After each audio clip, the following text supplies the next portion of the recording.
The bruise on Eliza's cheekbone had turned the color of spoiled plums. She studied it in the cracked mirror above the wash basin, fingers hovering near but not quite touching the tender skin. 3 days old. It would fade to yellow-green soon, like all the others before it. "You gonna stand there all morning?" Marcus's voice cut through the thin bedroom door. Not quite shouting. He never shouted first thing in the morning. That came later, after the whiskey. "Coming?" Eliza called back, voice steady despite the way her hand shook as she tied her hair back with a frayed ribbon. The house in Copper Creek had belonged to their parents once. Now it belonged to Marcus, at least in every way that mattered. Their father's name might still be on some deed in a lawyer's office somewhere, but Papa had been dead 6 years, Mama 7, and in the absence of anyone to say otherwise, Marcus had simply taken over. The house, the furniture, the small inheritance that was supposed to see them both through. And Eliza, especially Eliza. She found him in the kitchen, already 2 cups deep into the pot of coffee she'd made at dawn.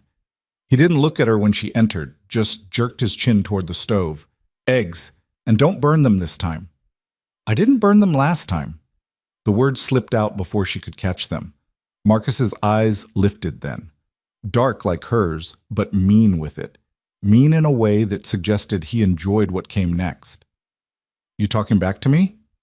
Eliza's stomach dropped. "No, you just meant to tell me I don't know what I'm talking about. That what you meant?" She forced herself to breathe, to stay calm. "I'll make the eggs." "Yeah, you will." He leaned back in his chair, studying her with that look she'd learned to hate, like she was something he owned that had disappointed him. "And maybe while you're at it, you can think about what happens to girls who forget their place." She cracked 4 eggs into the pan, watched them sizzle in too much butter. Outside the window, Copper Creek was waking up. She could see dust already rising from the main street 2 blocks over, hear the distant sound of the mercantile owner opening his shutters. Normal people doing normal things. She couldn't remember the last time she'd felt normal. Marcus ate without speaking. Eliza stood by the stove, her own stomach growling, knowing better than to serve herself until he'd finished. This was how mornings went. This was how every day went, really. A series of small humiliations and careful silences punctuated by moments of actual violence when she stepped wrong or spoke up or just existed in a way that irritated him. It hadn't always been like this. When Mama was alive, Marcus had been different. Sullen, yes. Difficult. But not cruel. Not like this. Something in him had broken when they died, and instead of grief, what had poured out was poison. "I need you to take something to the post office," Marcus said around a mouthful of eggs. "Letter to the land office in Carson City. About the North property." Eliza nodded. The North property was 40 acres of scrubland their father had bought years ago, thinking he'd graze cattle on it someday. Marcus had been trying to sell it for 2 years. "And pick up my new boots while you're out. Should be ready at the cobbler's." "Yes." "Yes, what?" She swallowed hard. "Yes, Marcus." He smiled then, slow and ugly. "That's better. Maybe you're learning after all." The letter sat on the table, sealed with red wax. She picked it up carefully, tucked it into her coat pocket along with the coins he tossed at her for the cobbler. Then she walked out into the morning, into the dust and noise of Copper Creek, and for just a moment, walking down those wooden sidewalks with the sun on her face, she let herself imagine never going back. The post office was quiet. Old Mister. Hendricks took the letter with barely a glance, stamped it, tossed it into the outgoing bin. Eliza watched it disappear among the others and felt nothing. The cobbler's shop was different. Usually it was just Mr. Chen, bent over his workbench with his tools and leather and that permanent smell of polish and sweat. But today there was someone else there. A man she didn't recognize, tall and weathered in the way of men who spent more time outdoors than in. He was talking to Mr. Chen about a saddle repair, his voice low and easy. 2 days, Mr. Chen was saying. Maybe 3. Stitching's bad all through the center panel. 3's fine. I'm not going anywhere. Eliza waited by the door, trying to be invisible. It was a skill she'd perfected over the years, how to take up no space, make no sound, give no one a reason to notice her. But the stranger noticed anyway. His eyes cut to her sharp and pale gray, taking her in with a single glance. She knew what he saw. The bruise, the careful way she held herself, the fact that she wouldn't quite meet his gaze. "Help you with something?" Mr. Chen asked, and it took Eliza a moment to realize he was talking to her. "Picking up boots for Marcus Thorne," she managed. Mr. Chen's expression shifted slightly. Everyone in town knew Marcus. Not many liked him, but most were smart enough to stay clear of his business. "Right. Let me get those." He disappeared into the back room. The silence that followed felt thick, oppressive. Eliza studied the floor, counted the knots in the wooden planks, anything to avoid looking at the stranger, who was still watching her with an intensity that made her skin prickle.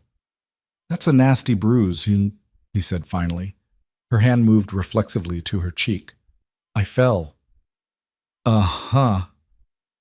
He didn't sound convinced. Didn't sound like he cared whether she wanted to convince him or not. Just stood there, solid and certain, like a man who'd seen enough lies to know one when he heard it. "Mr. Chen saved her by returning with the boots, wrapped in brown paper.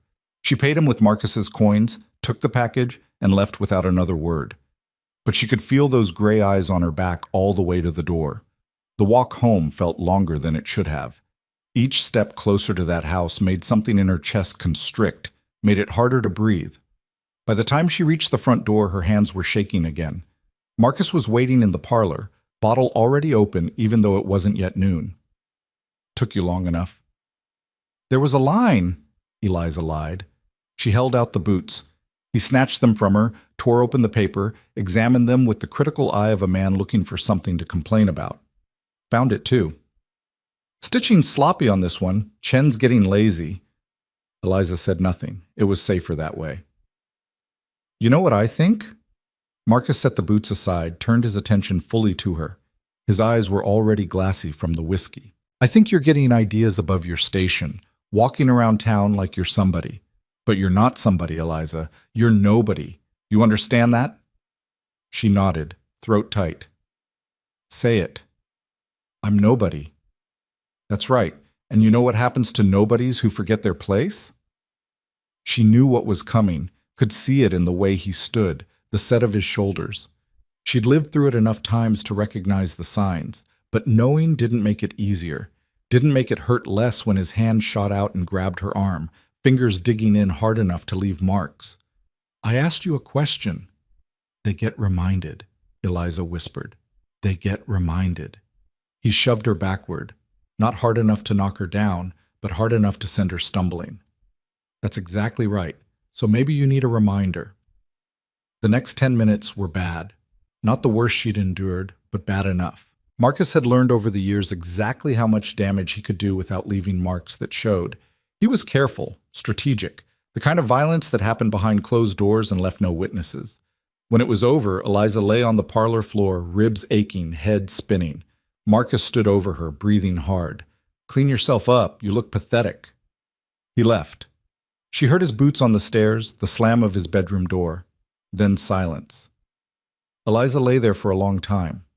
Too long, probably. But moving hurt and thinking hurt worse.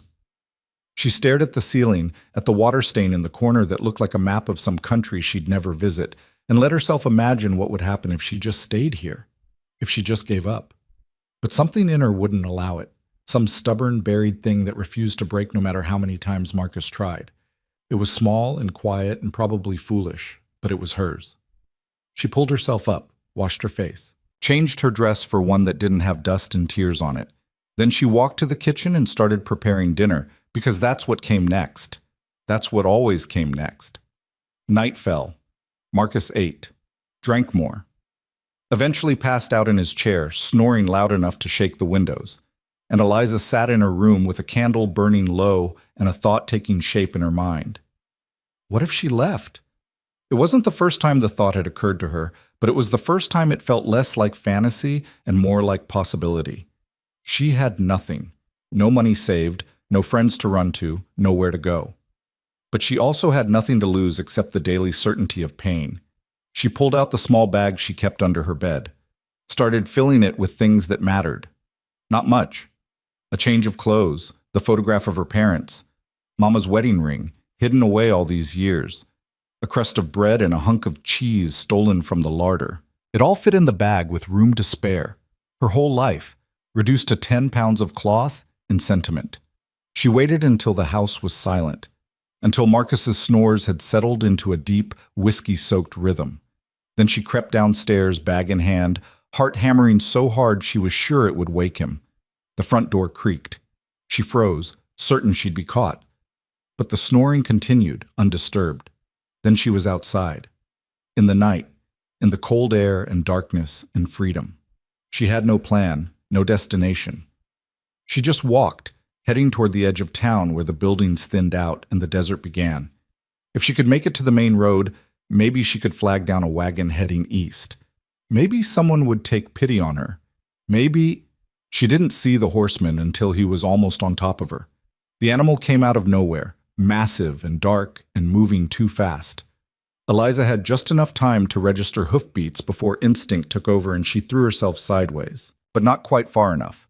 Something clipped her shoulder, the horse's flank maybe, or the stirrup, and sent her sprawling into the dirt. Pain exploded through her side. She couldn't breathe, couldn't think, just lay there gasping like a fish on dry land while darkness crowded the edges of her vision.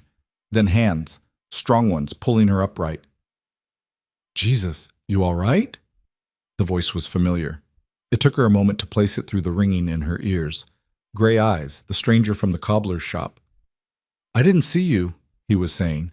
His hands moved over her carefully, checking for breaks. Professional, practiced.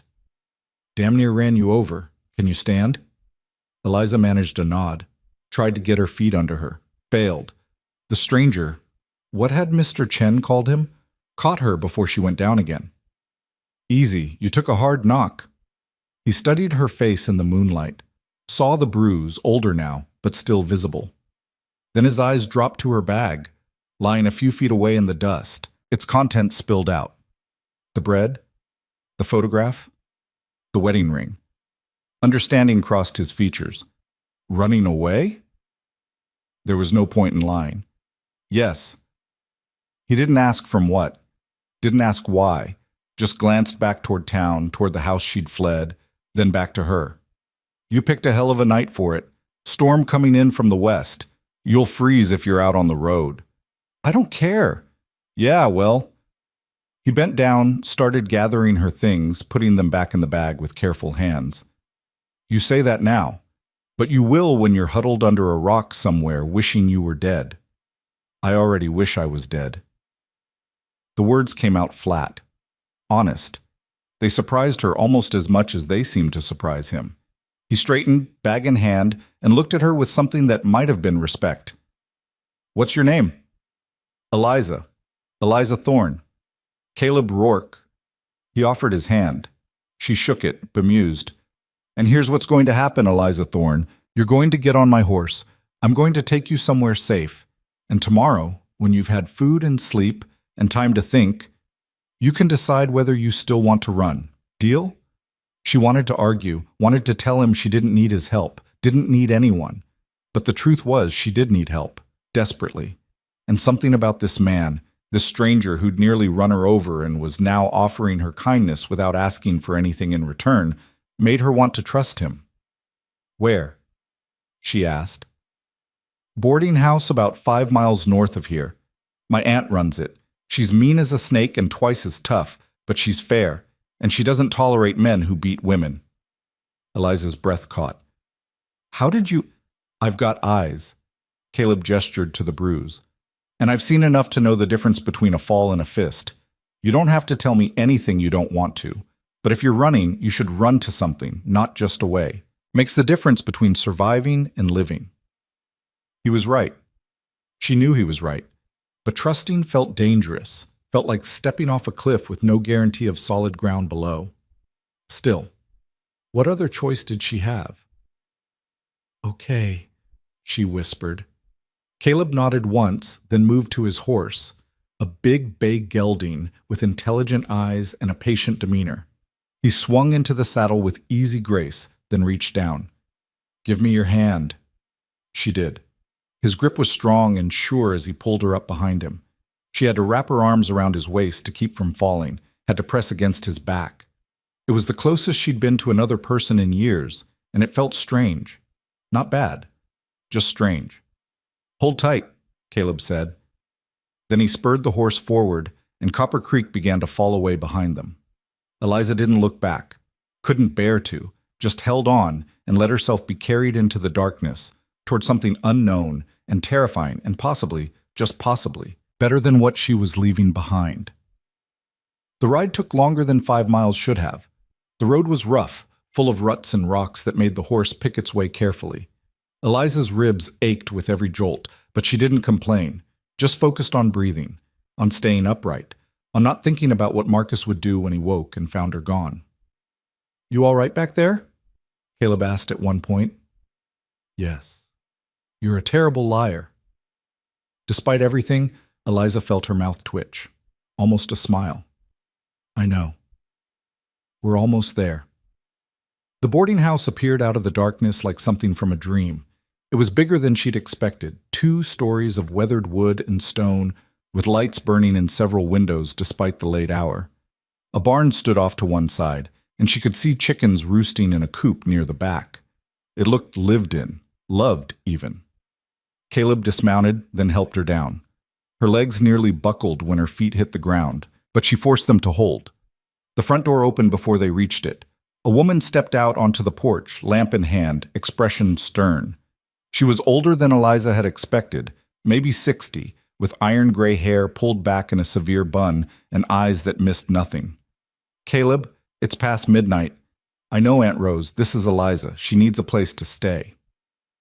Rose's gaze moved to Eliza, took in the bruise, the bag, the way she held herself like someone expecting a blow. "Inside, you see," she said. No questions, no judgment, just a command delivered in a tone that expected obedience. Eliza obeyed. The interior of the boarding house was warm and smelled like bread and wood smoke. There was a large common room with a fireplace, several doors leading off to what Eliza assumed were guest rooms, and a staircase climbing to the second floor. Everything was clean but worn, the furniture clearly second-hand but well-maintained. "Sit," Rose ordered, pointing to a chair near the fire. Eliza sat. Rose disappeared into what must have been the kitchen, returned with a cup of something hot and a plate of cold meat and bread. "Eat." I didn't ask if you were hungry. I told you to eat." Eliza ate. The food tasted like sawdust at first, but after a few bites, her body woke up and remembered what hunger was. She finished everything on the plate, drank the tea. It was chamomile, sweet and soothing, and felt something in her chest loosen slightly. Rose watched the whole time, arms crossed. When Eliza was done, she spoke. "You running from someone?" "Yes." "He'll follow you here. He'll find trouble. You understand that?" Eliza nodded. "Good. Room's $5 a week, meals included. You work? You eat? You don't work? You don't eat. I need help with the chickens, the laundry, cooking, cleaning. You willing?" "Yes." "Then you can stay." Rose turned to Caleb. "Put the horse up, then get some sleep. You look half dead." Caleb grinned. "Good to see you too, Aunt Rose." He left. Rose showed Eliza upstairs to a small room at the end of the hall. It had a bed, a washstand, a window that looked out over the desert. Nothing fancy, but it was clean and quiet and hers. "Breakfast is at dawn," Rose said from the doorway. "Don't be late." "I won't, and Mrs. Rose, just Rose." "Rose, thank you." The older woman's expression softened slightly. "Just for a moment. Get some rest, girl. Tomorrow starts whether you're ready or not." Then she was gone, and Eliza was alone. She stood in the center of the room for a long time, just taking it in. The silence, the safety, the fact that for the first time in years she could close a door and know no one would open it without permission. Eventually, she lay down on the bed. Didn't bother changing out of her clothes, didn't even pull back the covers. Just lay there in the darkness, listening to the unfamiliar sounds of the house settling around her. She didn't sleep. Couldn't. Every time she closed her eyes, she saw Marcus, heard his voice, felt his hands. But she was safe. For now, at least, she was safe. And maybe that was enough. Dawn came too early and too bright. Eliza woke to the sound of a rooster crowing somewhere below her window and the smell of coffee drifting up through the floorboards. Her body ached in places she'd forgotten existed, and for a disoriented moment she couldn't remember where she was. Then it came back. The flight. The horse. Caleb Rourke and his formidable aunt. She sat up slowly, testing her ribs. Sore, but not broken. The bruise on her face throbbed with a dull persistence. She caught her reflection in the small mirror above the washstand and barely recognized herself. Hair wild, eyes shadowed, looking more ghost than girl. Downstairs she could hear voices. The clatter of dishes. Life happening without her. She changed into her spare dress, splashed water on her face, and made her way down. The common room was empty, but light spilled from the kitchen doorway along with the sounds of cooking. Eliza hesitated at the threshold, suddenly uncertain. What if Rose had changed her mind overnight? What if this was all some mistake? You planning to stand there all morning, or you planning to work? Rose's voice cut through her spiral. Eliza stepped into the kitchen. It was larger than Marcus's entire house, with a massive cast-iron stove dominating one wall and shelves lined with jars and tins and sacks of flour. Rose stood at the counter kneading dough, her movements efficient and practiced.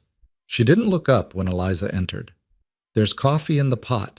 Pour yourself a cup, then start on those eggs. We've got 4 guests this week, and they'll be wanting breakfast in an hour. Eliza moved to obey, grateful for clear instructions.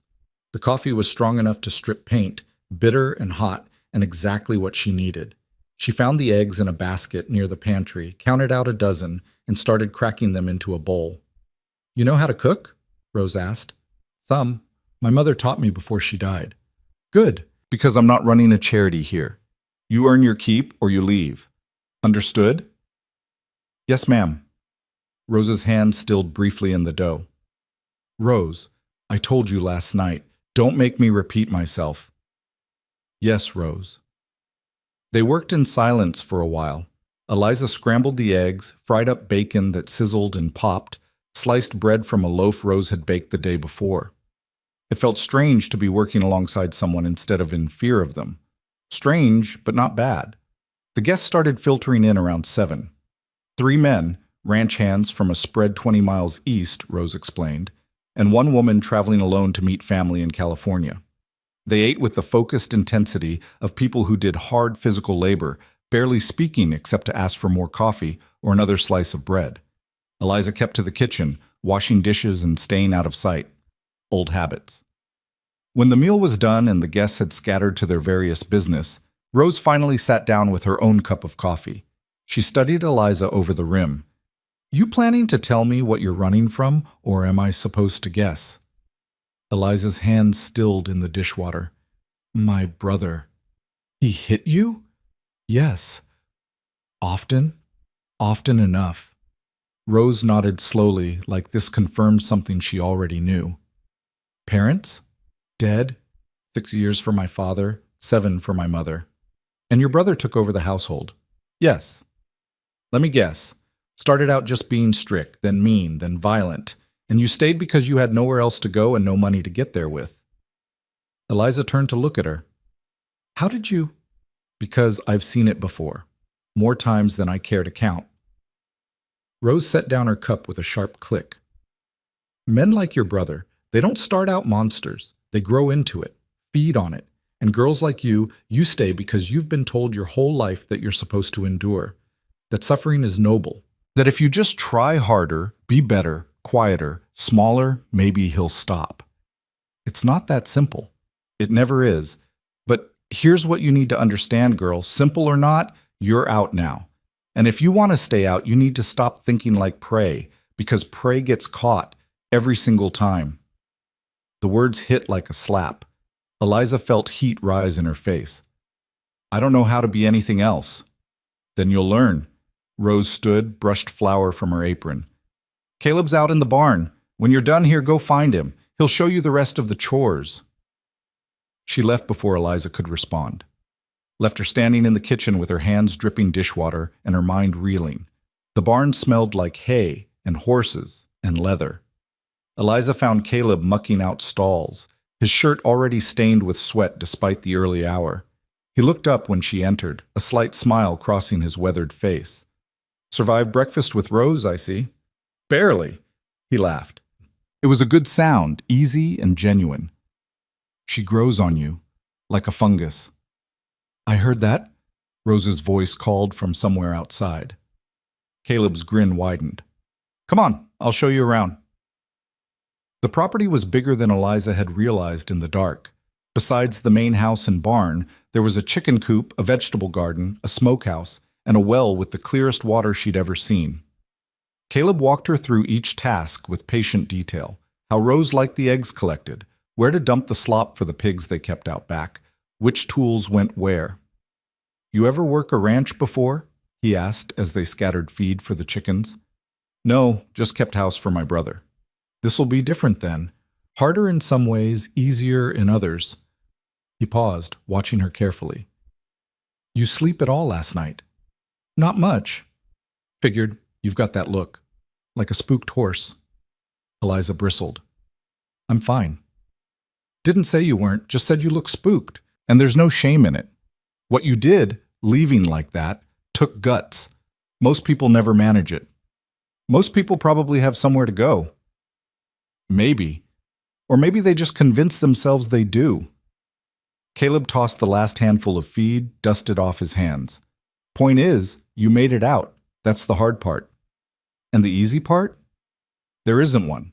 But at least now you get to decide what comes next instead of having it decided for you." They worked through the morning, falling into a rhythm that surprised Eliza with its ease. Caleb didn't talk much, but when he did, it was straightforward and without judgment. He showed her how to pump water from the well without straining her back, how to tell which eggs were fresh and which were starting to turn, how to handle the chickens without getting pecked to pieces. "They can smell fear," he explained after one particularly aggressive hen went for Eliza's hand. "You've got to be firm. Let them know you're not food." "I'm not sure I believe that." "Suit yourself. But you'll learn quick once you've been pecked enough times." By noon, Eliza was exhausted. Her ribs ached, her hands were blistered, and she was fairly certain she smelled like a combination of chicken manure and horse sweat. But there was something satisfying about it too, something real.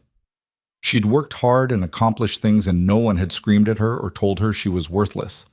Lunch was simple: leftover bread and cheese, cold chicken, water from the well. They ate in the kitchen, just the three of them. The guests were all out on various errands. "There's a town meeting tonight," Rose said abruptly. "Up at the church. You should stay here." Eliza looked up. "Why?" "Because people talk. And if your brother comes looking, I'd rather he not find out too easy where you are." The food turned to ash in Eliza's mouth. "You think he'll come?" "I think men like him don't like losing what they think belongs to them. So, yes, I think he'll come eventually. Question is whether we're ready when he does." "I can leave. I don't want to bring trouble." "Who said anything about leaving?" Rose's tone was sharp. "You stay. We prepare. That's how this works." Caleb had been quiet through this exchange, but now he leaned forward. "Rose is right. Running again won't solve anything. It'll just put you back on the road with nowhere to go. Better to make a stand somewhere defensible." "I don't even know how to make a stand," Eliza said quietly. "I don't know how to fight." "Then we'll teach you." The words hung in the air between them. Eliza wanted to argue, wanted to say it was impossible, that she was too weak, too broken, too much of a coward. But something in Caleb's gray eyes stopped her. He looked at her like she was capable of more than she believed, like he saw something in her worth defending. "Okay," she whispered. The afternoon passed in a blur of more chores. Eliza helped Rose prepare dinner for the guests, learned how to properly set a table, how to serve without being intrusive. The work was endless, but it gave her hands something to do and her mind something to focus on besides the growing dread in her stomach. As evening fell, Rose and Caleb left for the town meeting. Eliza stayed behind as instructed, cleaning up after dinner and then retreating to her room. She tried to read from a book she'd found on a shelf in the common room, something about the history of the California gold rush, but the words wouldn't stick. Her mind kept circling back to Marcus, to what he'd do when he found her. Because Rose was right. He would come. It was only a question of when. She must have dozed off eventually, because she woke to the sound of horses in the yard. For a heart-stopping moment, she thought it was Marcus, thought he'd found her already. But then she heard Rose's voice, sharp and annoyed, and Caleb's low response. Eliza made her way downstairs. Rose was in the kitchen making tea, her face tight with displeasure. "Meeting go badly?" Eliza asked. "Meetings always go badly when Samuel Fletcher's involved. Man's got opinions on everything and sense about nothing." Rose poured the tea with jerky movements. "But that's not what's got me riled." "Then what?" Rose exchanged a look with Caleb, who'd followed them in and was leaning against the doorframe. "Someone was asking about you," he said. Eliza's blood went cold. "Who?" "Man named Garrett. Works for the land office over in Copper Creek. Said Marcus Thorne sent him to ask if anyone had seen his sister. Said she'd run off and he was worried about her." "Worried." The word came out bitter. "He's not worried. He's angry." "We figured as much," Rose said, "which is why Caleb told him we hadn't seen anyone matching your description." "You lied for me?" "We told a strategic untruth," Rose corrected. "Different thing entirely, but it means Marcus knows you left town. He'll be looking. And eventually someone's going to tell him about the girl who showed up here in the middle of the night with bruises on her face and fear in her eyes." Eliza sat down heavily. The brief sense of safety she'd felt evaporated, replaced by the familiar weight of dread. "I should leave. Before he comes here." "And go where?" Caleb's voice was calm but firm. "Back on the road? Another town where you don't know anyone and have no protection? At least here you've got people who'll stand with you." "You don't even know me. Why would you stand with me?" "Because it's the right thing to do," Rose said simply. "And because I don't like bullies. Never have." Something in Eliza's chest cracked at that. These people, these near strangers, were willing to risk trouble for her. It was more than anyone had done in years. "What do I do?" she asked. "First, you stop looking like you've already lost," Caleb said. He pushed off from the doorframe, crossed to where she sat. "Second, you learn to defend yourself. If Marcus comes, when he comes, you need to be ready. I told you I don't know how to fight, which is why I'm going to teach you." He held out his hand. "Come on." They went outside into the yard behind the barn where the light from the house didn't quite reach. The night was clear, stars scattered across the sky like thrown salt. Caleb lit a lantern and hung it from a fence post. "First lesson," he said, "stop apologizing for taking up space. I didn't. You did, with your posture. The way you make yourself small. I understand why, but it's a tell. Shows anyone looking that you're used to being hit. Makes you a target." Eliza straightened unconsciously. Caleb nodded. "Better? Now if someone comes at you, what's your instinct?" "To move away." "Wrong. You close the distance. Get inside their reach where they can't build momentum." He demonstrated, stepping close enough that Eliza had to tilt her head back to see his face. "Like this. Then you go for vulnerable spots, eyes, throat, groin. You're not trying to win a fair fight. You're trying to survive long enough to run." "I don't think I can do this." "You can. You just don't believe it yet." He stepped back, gave her space. "Try it. Come at me like you mean it." Eliza hesitated. The idea of attacking someone, even in practice, felt wrong. Dangerous. "I'm not going to hurt you," Caleb said, reading her expression. "And you're not going to hurt me. This is just practice. But you need to commit to it. Half measures get you killed." She took a breath, then another. Then she lunged forward, clumsy and uncertain. Caleb sidestepped easily. Again. She tried again, and again. Each time he evaded or blocked, patient and methodical. After the 10th attempt, Eliza was breathing hard and frustration was building in her chest. "This is pointless. I'm too slow, too weak." "You're thinking too much. Stop trying to do it right and just do it." "That doesn't make any sense." "Doesn't have to make sense. Has to work." He reset his stance. "One more time. And this time, don't think about form or technique. Think about every time your brother hit you, every time he made you feel small, every time he told you that you were nothing, and then hit me like you mean it." Something shifted in Eliza at those words.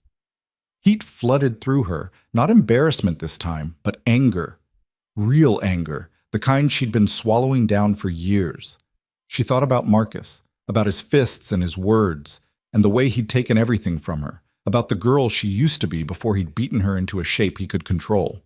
She lunged. This time when she struck out, Caleb had to actually block. Her fist connected with his forearm with a solid thump that sent shock up her arm. "There," he said, and there was approval in his voice. "That's what I'm talking about. Do it again." They practiced for an hour. By the end, Eliza was drenched in sweat and her knuckles were raw, but something had loosened in her chest. Some tight, scared knot had started to unravel. "You did good," Caleb said as they walked back to the house. "Better than I expected for the first night. I barely landed anything." "You landed enough, and more importantly, you stopped apologizing." He paused at the door. "This isn't going to be easy. Learning to fight after you've spent years learning to endure. But you're stronger than you think. You just need to remember that." Inside, Rose was waiting with hot water for washing and leftover stew from dinner. Eliza ate mechanically, too tired to taste much. When she finally made it upstairs to her room, she collapsed onto the bed fully clothed and fell into a sleep so deep it felt like drowning. The days that followed fell into a pattern. Mornings started before dawn with breakfast preparations. Then came the endless cycle of chores, feeding animals, collecting eggs, washing linens, preparing meals, cleaning up after meals. The work was hard and constant, but Eliza found she didn't mind. It gave her purpose, made her useful in a way that didn't involve subjugating herself. And every night, after the guests had retired and Rose had gone to bed, Caleb took her out behind the barn and taught her to fight. They started with the basics: how to make a fist without breaking her thumb, where to strike to cause maximum damage, how to use her weight and momentum instead of relying on strength she didn't have. Caleb was patient but demanding, pushing her past the point where she wanted to quit and into the space where instinct took over. "Pain is just information," he told her one night after she'd taken a spill and skinned her palms. "It tells you what's wrong, but it doesn't have to stop you. The question is whether you let it control you or you control it. Easy for you to say. You're not the one bleeding. I've bled plenty, still do. Difference is, I learned not to let it slow me down." He handed her a cloth to wrap her hands. "You want to quit for tonight?" "No?" "Good. Then get up." By the end of the second week, Eliza could throw a decent punch.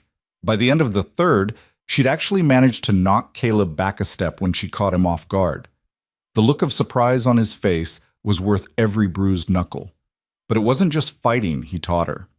During the day while they worked, Caleb showed her other things: how to read the land, how to tell if someone was approaching by the sound of their horse, how to move quietly when you needed to, and how to make yourself loud when you wanted to be heard.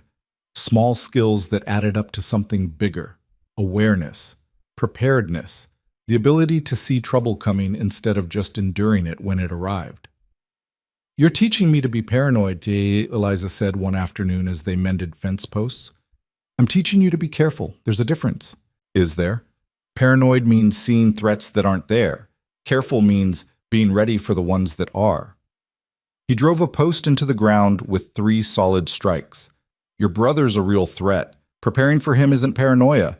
It's survival." As if summoned by the mention of him, trouble came on a Tuesday. Eliza was in the garden pulling weeds when she heard the horse. Single rider, moving fast, coming up the main road from town. She stood, shading her eyes against the afternoon sun, and felt her stomach drop. She didn't recognize the horse, but she recognized the way the rider sat, arrogant and assured, like he owned whatever ground he happened to be standing on. Marcus. He'd found her. Eliza's first instinct was to run. Just drop the weeds and bolt for the house, hide in her room and pretend she wasn't there. But Caleb's voice echoed in her head. "Stop acting like prey." So instead she stayed where she was, hands clenched around the weeds, and watched her brother ride into the yard. He looked the same. Dark hair, dark eyes, that cruel set to his mouth that she knew so well. He swung down from his horse with casual grace and stood there surveying the property like he was thinking about buying it. Then his eyes found her. "There you are." His voice carried across the yard, pleasant and mild. the voice he used in public when he wanted people to think he was reasonable. "I've been looking for you, Eliza. You had me worried sick." She didn't respond, couldn't make her voice work. Marcus took a step closer. "Aren't you going to say hello? I've come all this way." "What do you want?" The words came out steadier than she felt. "Want? I want my sister to come home, where she belongs." Another step. He was only 10 feet away now, close enough that she could see the red veins in his eyes, smell the whiskey on his breath even from here. "You've caused a lot of trouble running off like that. People are talking, asking questions." "Let them talk." His expression shifted. Just for a moment, the mask slipped and she saw the anger underneath. "You ungrateful little—" "There a problem here?" Rose's voice cut across the yard like a whip crack. She'd come out onto the porch without either of them noticing, and she stood there now with her arms crossed and a look on her face that could curdle milk. Marcus turned, assessing her with quick calculation. "No problem, ma'am. Just collecting my sister. She ran away from home and I've come to bring her back." "She didn't run away. She left. And she's staying. With all due respect, this is a family matter. It's got nothing to do with you. It's got everything to do with me when she's under my roof and you're on my property uninvited." Rose descended the porch steps slowly, deliberately. "And I'm telling you to leave." Marcus's jaw tightened. "Eliza, get your things. We're going." Eliza felt the old fear rising, the old instinct to obey. But underneath it was something new. Something that had been growing over the past 3 weeks of early mornings and hard work and evening lessons behind the barn. "No." The word came out quiet but clear. Marcus stared at her like she'd spoken a foreign language. "What did you say?" "I said no. I'm not going anywhere with you." For a moment, just a heartbeat, she saw genuine shock on his face. Then it twisted into fury. "You little—" He lunged forward. Eliza's body moved before her mind caught up. Just like Caleb had taught her, she stepped into the attack instead of away, getting inside Marcus's reach. Her fist came up hard and caught him under the ribs. Not enough to stop him, but enough to make him grunt and stagger. Then Rose was there, and Caleb too. He must have been in the barn. And suddenly Marcus was on the ground with Caleb's knee in his back and his arm twisted at an angle that had to hurt. "I think," Caleb said conversationally, "that the lady told you to leave." Marcus thrashed once, then went still when Caleb applied more pressure. "You're making a mistake. She's my sister. I have a legal right. You have the right to get off this property before I have you arrested for trespassing." Rose's voice was ice. "And if you come back, I'll have you arrested for assault. I've got 3 witnesses who just saw you try to attack a woman half your size. This isn't over. For your sake, boy, I hope it is." Caleb hauled Marcus to his feet and marched him to his horse. Marcus climbed into the saddle, glaring down at all of them with such hatred that Eliza felt it like a physical weight. "You think you can hide here forever, he said, looking directly at her. "You think these people will protect you when things get difficult? You're nothing, Eliza. You've always been nothing, and sooner or later you'll remember that." Then he spurred his horse and rode off, dust rising in his wake. Eliza stood frozen until he disappeared from sight. Then her legs gave out and she sat down hard in the dirt, shaking so badly her teeth chattered. Rose crouched beside her. "You all right?" "I hit him." The words came out wondering, disbelieving. "I actually hit him." "You did more than that. You stood your ground. That took courage." "It took stupidity. He'll come back. He'll come back with I don't know what." "But he won't let this go." "Probably not," Caleb agreed. He offered her a hand up.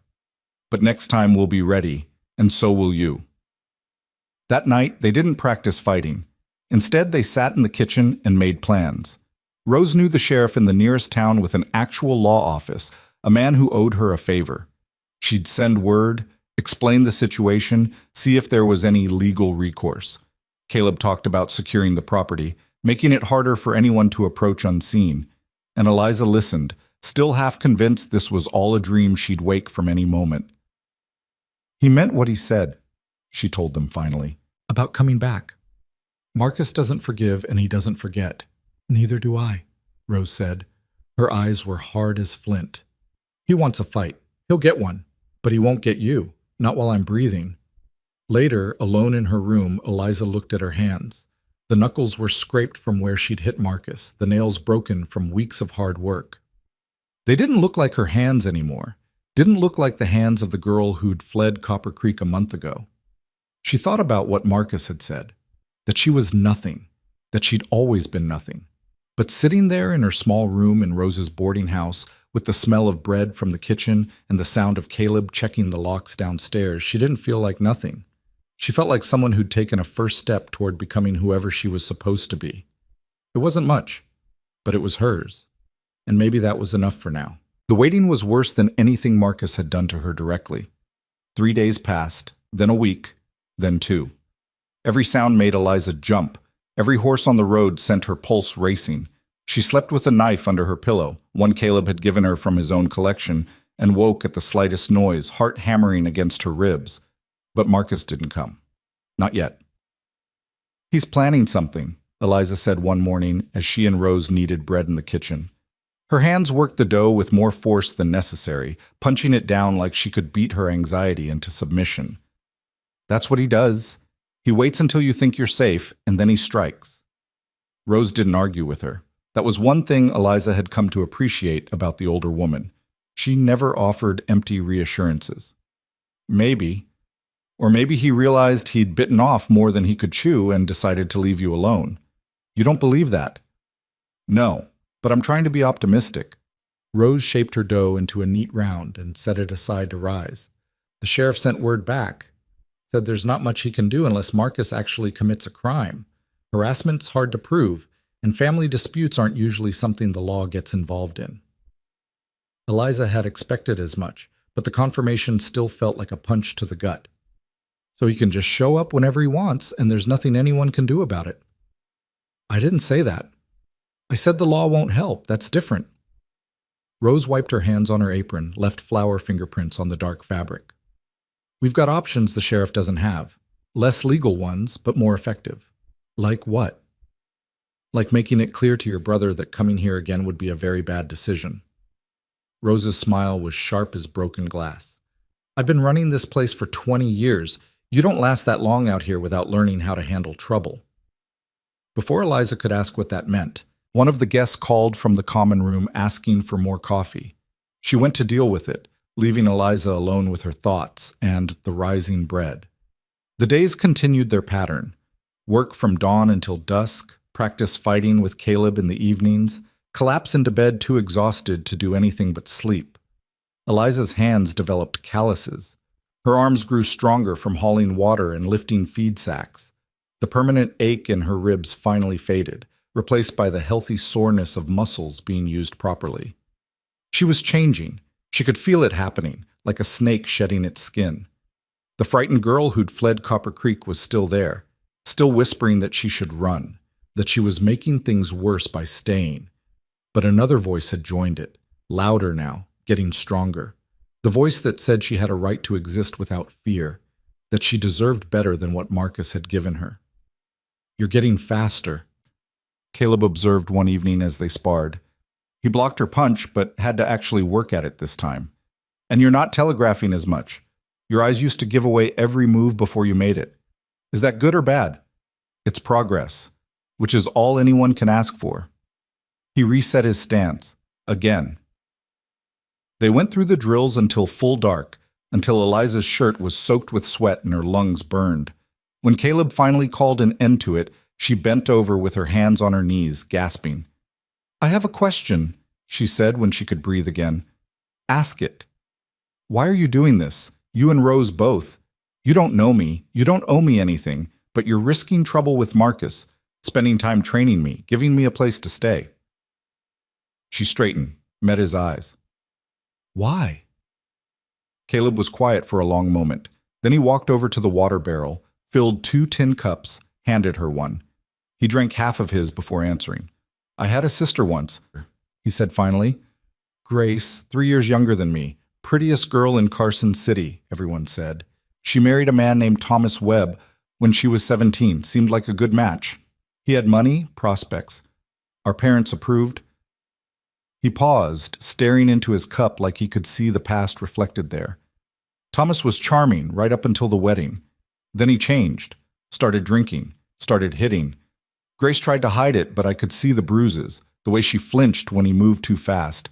I tried to get her to leave, told her she could stay with me, that I'd protect her. His jaw tightened. She said she couldn't, said it was her duty as a wife, that she'd made her choice and had to live with it. Eliza felt something cold settle in her stomach. What happened? He killed her, beat her so bad one night that she never woke up. They called it an accident at first, said she'd fallen down the stairs. But I knew. Everyone knew. Thomas left town before the law could ask too many questions. Last I heard, he'd married again, probably doing the same thing to some other poor girl. I'm sorry. Don't be sorry. Just don't be like her. Caleb looked at her then, and his eyes were full of something fierce and painful.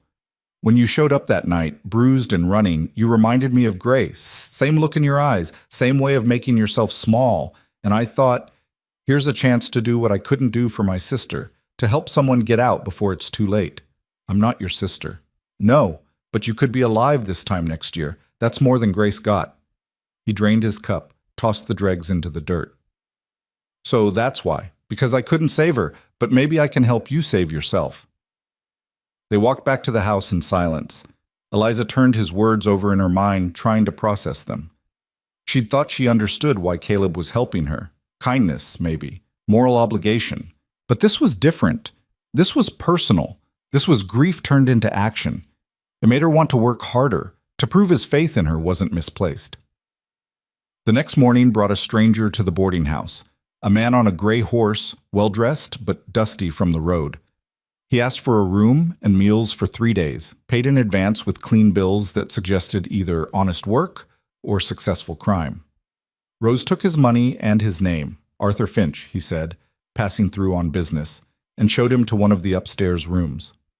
Keep an eye on that one, she told Eliza after he'd gone up. Something about him feels wrong. Wrong how? Can't say exactly, just a feeling. Rose moved to the window, watched the yard with narrowed eyes. Trust your instincts out here. They're usually right. Eliza tried to follow that advice, but her instincts were still learning to speak up instead of shut down. She watched Arthur Finch carefully over dinner that night, looking for whatever Rose had sensed. He was polite, quiet, ate his food without complaint and asked intelligent questions about the area. Nothing obviously suspicious, but there was something in the way his eyes moved, how they cataloged every exit, every person, every potential threat or opportunity, like a man used to trouble. After dinner, Eliza helped Rose clean up, while Caleb and Arthur sat in the common room with coffee. She could hear them talking, their voices low and indistinct. He asked about you, Caleb said when he came into the kitchen later. Eliza's hand stilled in the dishwater. What did he say? Wanted to know who you were, where you came from. I told him you worked for Rose, and that was all he needed to know. Caleb leaned against the counter, arms crossed. Could be nothing. Could be he's just making conversation. But it might not be nothing, Rose finished. Might be your brother sent someone to scout us out before making his next move. That seems paranoid. That seems careful, Rose corrected. There's a difference. They kept Arthur Finch under watch for the next 2 days. He didn't do anything overtly suspicious, went for rides during the day, ate his meals, made polite conversation, but Eliza noticed how he always positioned himself to see the doors, how he never fully relaxed, how his hand sometimes went to his hip where a gun would be, even though he wasn't wearing one that she could see. On his last morning, he approached Eliza while she was feeding the chickens. Miss Thorne, isn't it? She spun around, scattering feed. I never told you my name. No, but I make it my business to know things. He smiled, but it didn't reach his eyes. I have a message for you, from your brother. Eliza's blood went cold. I don't want any message from him. Nevertheless, I'm being paid to deliver it. Arthur pulled a folded paper from his pocket, held it out. He wants you to know that he's willing to forgive this little rebellion, that you can come home and things will go back to the way they were. All you have to do is leave with me today. And if I don't, then he'll come get you himself. And he won't be alone. Arthur's expression didn't change, but something in his tone sharpened. I've been paid to offer you this chance, Miss Thorne. I'd advise you to take it. Men like your brother don't take kindly to being embarrassed, and you've embarrassed him quite badly. She's not going anywhere. Caleb's voice came from behind Eliza. She turned to see him standing there with a rifle held casually in one hand, not quite pointed at Arthur, but not quite pointed away either. Arthur raised his hand slightly. No need for that, friend. I'm just delivering a message. Message delivered. Now you can leave. I was planning to. Today, in fact. Arthur looked at Eliza. Think about what I said. You've got 1 week before your brother's patience runs out. After that, well, I can't say what he'll do, but I doubt you'll like it. He walked away back toward the house to collect his things. Caleb lowered the rifle but didn't relax. We need to prepare, he said quietly. He's coming, and soon. Rose agreed. That afternoon they called in favors. Rose sent word to the neighboring ranches, to people who owed her money or time or just respect. By evening, 2 men had shown up offering to help. Ranch hands named Tom and Jesse, who'd stayed at the boarding house before and remembered Rose's kindness when they'd been down on their luck. We can spare a few days, Tom said. He was older, maybe 50, with scars on his hands and a face like weathered leather. If there's trouble coming, seems right to help. Jesse was younger but no less serious. He carried a shotgun with the easy familiarity of someone who knew how to use it. Marcus Thorne, you said? I know that name. He's got a reputation in Copper Creek. Not a good one. Which is why we need to be ready, Caleb said. He'd spread a rough map of the property on the kitchen table, weighted down at the corners with coffee cups. The house is defensible. Good sight lines, only 2 ways in unless you want to break windows. But the barn's exposed and the chicken coop's too far from the house to protect properly. They spent the evening making plans. Who would watch which approach? Where to position themselves if shooting started? What to do with the guests if trouble came? Get them into the root cellar, Rose said. It was the most protected space on the property. Eliza listened and felt like she was watching someone else's life. This couldn't be real. People didn't prepare for sieges in the modern age. They didn't talk calmly about killing zones and ammunition supplies like they were discussing the weather. But they did. Because Marcus was coming, and when he did, he'd bring violence with him. What about me? Eliza asked when there was a pause in the planning. Where do you want me? The men exchanged glances. It was Rose who answered. In the house, helping me reload and watching the back approaches. You're learning, but you're not ready for a real fight. I should be able to defend myself. That's what all this training was for. Training and actual combat are different things, Caleb said. Not unkind, just factual. When bullets start flying, people freeze. Trained soldiers freeze. You've been at this a few weeks. I'm not risking you out there. Eliza wanted to argue, wanted to insist she could handle it, but the truth was she didn't know if she could. The thought of Marcus coming at her with a gun instead of his fists made her stomach turn over. Okay, she said quietly. I'll stay in the house. The week Arthur Finch had mentioned crawled by like a wounded animal. Every day felt stretched thin, hours lasting too long and not long enough simultaneously. The guests noticed the tension. It was hard not to when armed men were walking patrol around the property, and 2 of them left early. The woman heading to California looked genuinely frightened when she departed, certain she was leaving just before something terrible happened. She wasn't wrong. Marcus came on the 8th day, not with stealth or subtlety, but with a show of force designed to intimidate. Eliza saw them first.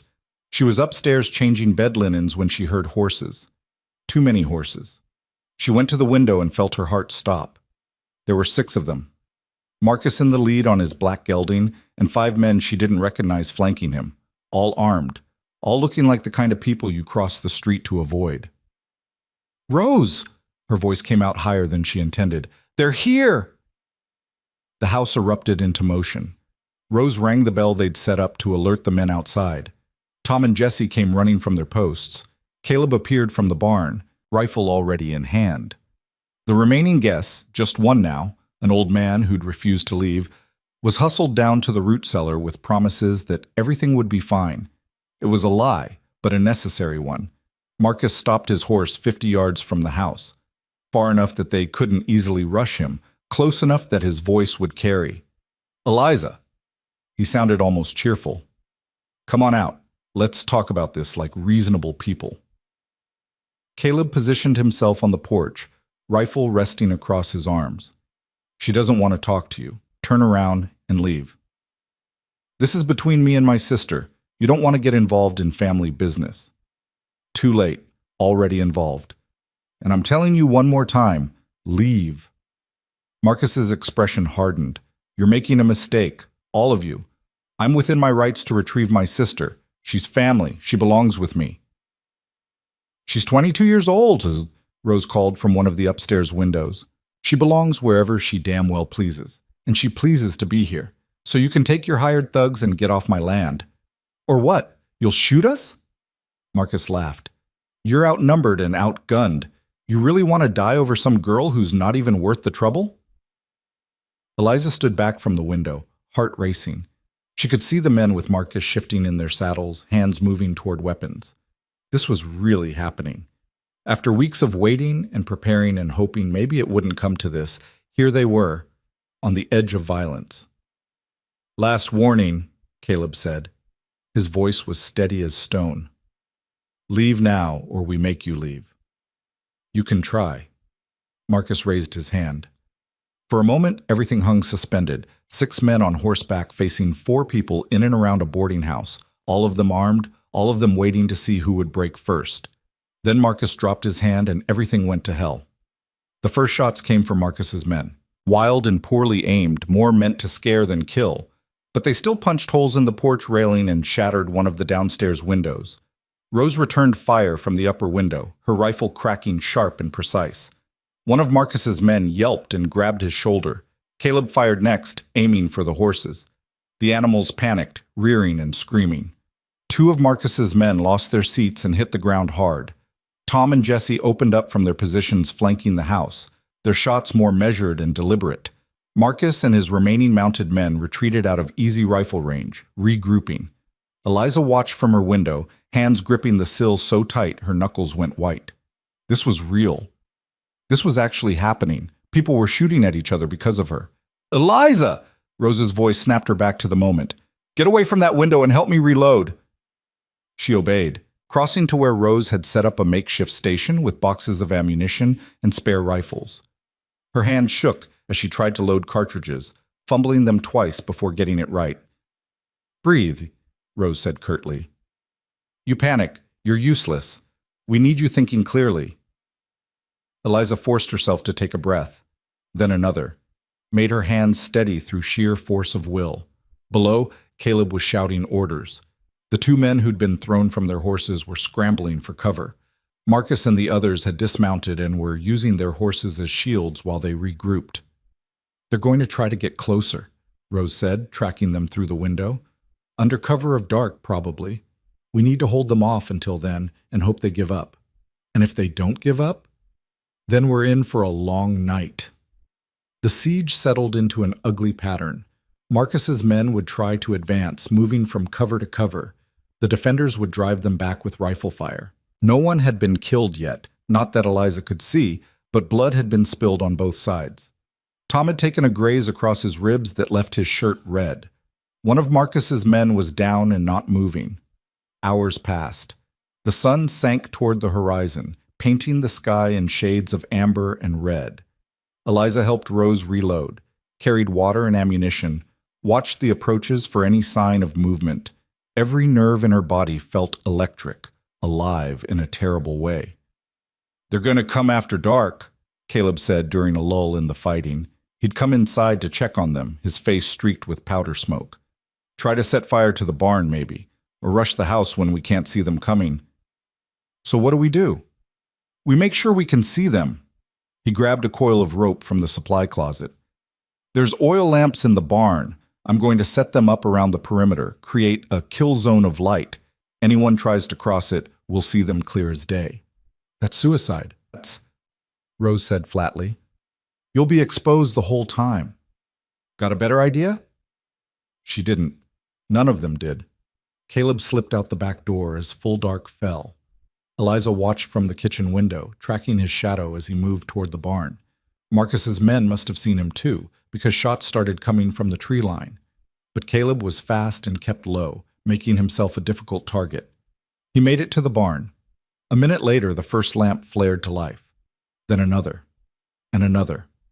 Within 10 minutes, he'd created a rough circle of light around the house, eliminating the cover of darkness.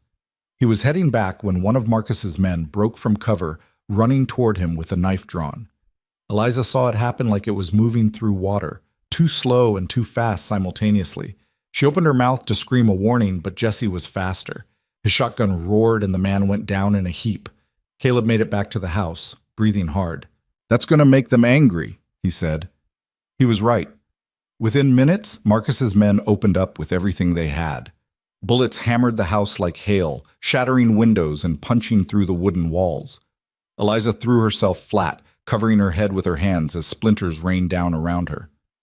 "Return fire!" Rose shouted. "Don't let them think they've got us pinned!" They fired back, a ragged volley that sent Marcus's men diving for cover. The exchange went on for what felt like hours, but was probably only minutes. Smoke filled the air, thick and acrid. Eliza's ears rang from the gunfire. She couldn't think, could barely breathe, just loaded and passed weapons, and tried not to imagine what would happen if Marcus's men made it inside. Then, through the chaos, she heard it, a sound that made her blood freeze. Crackling, popping, the hungry sound of fire catching hold. "The barn," Jesse said from his position at the front window. "They've set the barn on fire." Eliza scrambled to the window, looked out. Flames were already climbing the barn's far wall, spreading fast through the dry wood. The horses inside were screaming, terrified. "We have to get them out," she said. "We can't," Caleb replied. His voice was grim. "We open that barn door, they'll shoot whoever goes through it. So we just let them burn? We don't have a choice." But standing there, listening to those animals scream, Eliza realized she did have a choice. She could stay here where it was relatively safe and let the horses die. Or she could do what she'd been training for, what all of this had been about. She could stop being afraid. Before anyone could stop her, she grabbed one of the rifles, checked that it was loaded, and ran for the back door. "Eliza, no!" Rose's voice followed her, but she was already outside, already moving. The back of the barn was fully engulfed now, flames reaching toward the night sky. But the front was still clear. She ran for it, keeping low, expecting bullets to find her any second. They didn't. Marcus's men were all focused on the front of the house, thinking they had everyone pinned. They hadn't seen her break cover. She reached the barn door, threw it open. Smoke poured out, thick and choking. Inside, the horses were throwing themselves against their stalls in panic. Eliza wrapped her scarf around her face and plunged into the smoke. It was like drowning in hot ash. She couldn't see, could barely breathe, but she could hear the horses, could find the stalls by feel. She threw open the first one, and the horse inside, Caleb's bay, bolted past her toward freedom. Then the second stall. The third. Something groaned overhead. The support beam, weakening from the fire. Eliza looked up just in time to see it starting to fall. Then hands grabbed her, pulled her backward. She hit the ground outside the barn just as the beam came down with a crash that shook the earth. Caleb dragged her further from the building, both of them coughing and gasping. "What were you thinking?" he demanded when he could speak. "I was thinking I'm tired of hiding." Eliza pulled herself to her feet, swaying. "I'm tired of being the victim. I'm tired of—" A shout from the house cut her off. One of Marcus's men had used the distraction of the fire to get close, was almost to the porch. Rose fired and missed. The man reached the door, started to push it open. Eliza didn't think, just raised the rifle she'd somehow kept hold of through everything and pulled the trigger. The recoil knocked her back a step. The shot went wide, but it was close enough to make the man dive for cover, close enough to give Tom time to get a clear shot. He took it. The man fell and didn't get up. Eliza stood there, rifle still raised, and felt something fundamental shift inside her. She'd pulled the trigger, had tried to hurt someone, maybe even kill them, and she didn't feel guilty about it. She felt alive. "Nice shot," Caleb said quietly beside her. "I missed. But you took it. That's what matters." More gunfire erupted from the house, keeping Marcus's remaining men pinned. The barn collapsed fully, sending a pillar of sparks into the night sky. And somewhere in the darkness, Eliza heard horses running, not toward the fight, but away from it. The sound of retreat. When the sun finally rose, Marcus and his men were gone. They'd pulled back during the night, taking their wounded and dead with them. The property looked like a war zone. The barn was nothing but charred timbers and ash. The house was riddled with bullet holes. Broken glass littered the porch. But they'd held. They'd survived. Eliza sat on what remained of the porch steps, too exhausted to move. Her clothes were black with soot. Her hands were blistered. She smelled like smoke and gunpowder and fear. And she'd never felt stronger in her life. Rose found her there an hour later, still sitting in the ashes and early morning light. The older woman lowered herself onto the step with a grunt, joints protesting the movement. She didn't say anything at first, just sat there looking at the devastation. "You did a damn fool thing last night," she said finally. "Running out to that barn like that." "I know." "Could have gotten yourself killed." "I know that too." Rose was quiet for another moment. Then she reached over and squeezed Eliza's shoulder. Just once, brief but firm. "But you saved those horses, and you didn't freeze when it mattered, so I suppose damn fool and brave sometimes look the same from certain angles." Eliza felt something tight in her chest loosen slightly. "Is everyone all right?" "Tom's going to need his ribs wrapped proper, and Jesse took a bullet through his leg that's going to bother him for a while. But they'll both live. The old man in the cellar is scared witless but unharmed, and Caleb's already talking about rebuilding the barn before winter." Rose's expression hardened. "We were lucky. This could have gone much worse." "It's not over though, is it? Marcus will come back." "Maybe. But not tonight. Not this week. He lost men last night, at least 2 dead that I saw, maybe more wounded. That kind of loss makes people reconsider their choices." Rose stood with effort, brushed ash from her skirt. "Come on, we've got work to do." The work was endless and grueling. They spent the morning pulling the wounded men into the house to be tended properly. Tom's ribs weren't broken, but they were badly bruised, each breath making him wince. Jesse's leg wound was worse. The bullet had gone clean through the meat of his thigh, but missed the bone. Rose cleaned it with whiskey while he bit down on a leather strap, and Eliza held his hand. "You did good last night," Jesse managed when Rose was done and had bandaged him up. His face was gray with pain, but his eyes were clear. "Both of you. Don't know many women who'd stand their ground like that." "Don't know many men who'd stand with us against their own kind," Rose replied. "So I'd say we're even." By afternoon, word had spread. The sheriff from 3 towns over finally showed up with 2 deputies, all of them looking grim and uncomfortable. The sheriff was a heavy-set man named Garrett, with a mustache that drooped past his chin and eyes that had seen too much. "Heard there was trouble out here," he said, surveying the damage. "Looks like I heard right." Rose told him what had happened, laying out the facts with brutal efficiency. Marcus Thorne had come with armed men. They'd fired first.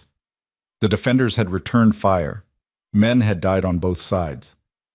"You got witnesses to him firing first, Bershaw?" Garrett asked. "5 of us saw it, plus the guest we had sheltering in the cellar. And the dead men. You know who they were?" "Hired guns. Drifters. The kind of men who'll do anything for money and don't ask questions about whether it's legal." "See, sound tassunturase." Garrett chewed on this information like it tasted bad. "This is a complicated situation. Family dispute turned into a range war. Law doesn't much like getting involved in either of those things." "The law doesn't like it because the law is lazy," Rose said flatly. "Marcus Thorne tried to abduct his adult sister against her will. When that didn't work, he came back with armed men and tried to burn us out. That's not a family dispute. That's attempted murder." "You got proof he ordered the attack?"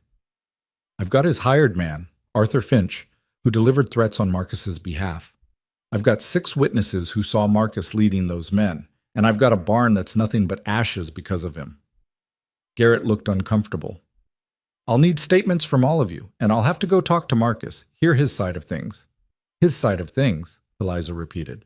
She'd been standing back, letting Rose handle the talking, but something in Garrett's tone made her step forward. "You want to know his side? He'll tell you I'm unstable, that I ran away because I'm not right in the head, that he was just trying to bring his poor, disturbed sister home where she belongs. Now, miss, I didn't say—" "You didn't have to. I can see it in your face. You're already looking for a way to make this not be his fault." Eliza felt anger rising, hot and clean. He beat me for 6 years. Every day he told me I was worthless, that I deserved it, that no one would ever believe me if I told. And he was right, wasn't he? Because here you are, looking at this destroyed property and dead men, and you're still more worried about his rights than mine. Garrett had the grace to look ashamed. That's not what I'm saying. Then what are you saying? I'm saying the law needs evidence, proof. I can't just arrest a man because someone says he did something wrong. The evidence is all around you. Eliza gestured at the burned barn, the bullet-riddled house. What more proof do you need? The kind that holds up in court. Garrett sighed, suddenly looking tired. Look, I believe you. I do. But believing and proving are different things. If I arrest Marcus now, his lawyer will have him out in a day. He'll claim self-defense, say he was trying to rescue you from kidnappers, without solid proof of what he did before last night, the abuse, the threats. It's just your word against his. Rose stepped between them, her face carved from granite. Then you'd better start collecting that proof, Sheriff, because if you don't, this isn't over. Marcus will try again, and next time more people will die. Garrett took statements from all of them, wrote down times and details and who shot whom. When he was done, he tipped his hat and promised to do what he could, but his tone suggested it wouldn't be much. Law, Rose said after he'd ridden off, more concerned with procedure than justice, always has been. The next few days were strange. They cleaned up what they could, though the barn was a total loss. The chickens had scattered during the fight, but most of them came back on their own, drawn by the promise of food. The horses that Eliza had freed were found grazing a mile away, unharmed.